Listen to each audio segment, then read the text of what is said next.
Election પહેલાં વડોદરામાં Congress action મોડમાં આવ્યું છે.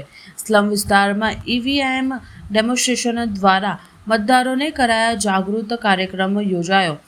વડોદરા મ્યુનિસિપલ ચૂંટણી પૂર્વે વોર્ડ નંબર 12માં કોંગ્રેસ દ્વારા મતદારોને જાગૃતિ લાવવા ઈવીએમ ડેમોન્સ્ટ્રેશનનો કાર્યક્રમ યોજવામાં આવ્યો હતો. ખાસ કરીને સ્લમ વિસ્તારોમાં મતદારોને પેનલ સિસ્ટમ મુજબ મતદાન કરવામાં પડતી મુશ્કેલીઓ દૂર કરવા મશીન દ્વારા પ્રાયોગિક સમજ આપવામાં આવી હતી.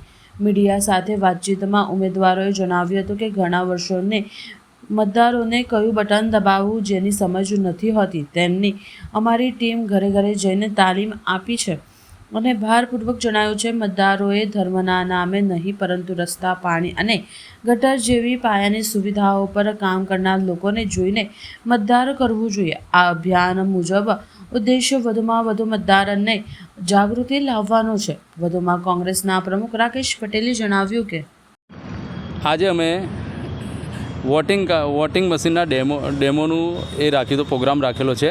એટલે જેટલા લોકોને જ્યાં સમજણ નથી પડતી, અમે વિસ્તારમાં ફર્યા, મારા વિસ્તારનો સ્લમ વિસ્તાર છે, એની અંદર કેટલા લોકો જેમને ખબર નથી પડતી, એના માટે અમે મશીન મંગાવ્યા છે અને એ મશીન લઈને અમે વિસ્તારમાં ફરીશું. અમારી ટીમ સાથે, અમારી કોંગ્રેસ પાર્ટીની ટીમ સાથે ફરીશું અને લોકોને સમજણ આપીશું કે આ રીતે વોટ કરવાનું. કેમ કે કેટલા લોકોને ખબર જ નથી કયું બટન દબાવવું, શું દબાવવું, એ કંઈ ખબર નથી પડતી. પૂછે છે અમને સામેથી કે આ 4 વોટ કેવી રીતે કરવાના.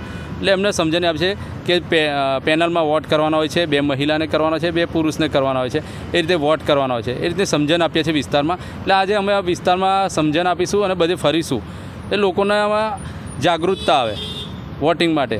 અને મારો એક જ ઇન્સેન્ટિવ છે કે વોટ આ વખતે જોઈ વિચારીને આપજો. કામ કરવાવાળા લોકોને વોટ આપજો, ના કે ભગવાનના નામ પર વોટ આપવાનો. ભગવાન તો આપણી સાથે જ છે, આપણે ભગવાનને માનીએ જ છે. રોડ રસ્તાનું કામ જે લોકોને આપણે ચૂંટીને લાવે છે એ લોકોનું કરવાનું છે. ભગવાનના ભરોસે નથી છોડવાનું હોતું. એમ કે ભગવાનના નામ પર એ લોકો વોટ માગી લે છે અને પછી કોઈ જોવા નથી આવતા. 5 વર્ષે એક જ વાર આવે છે.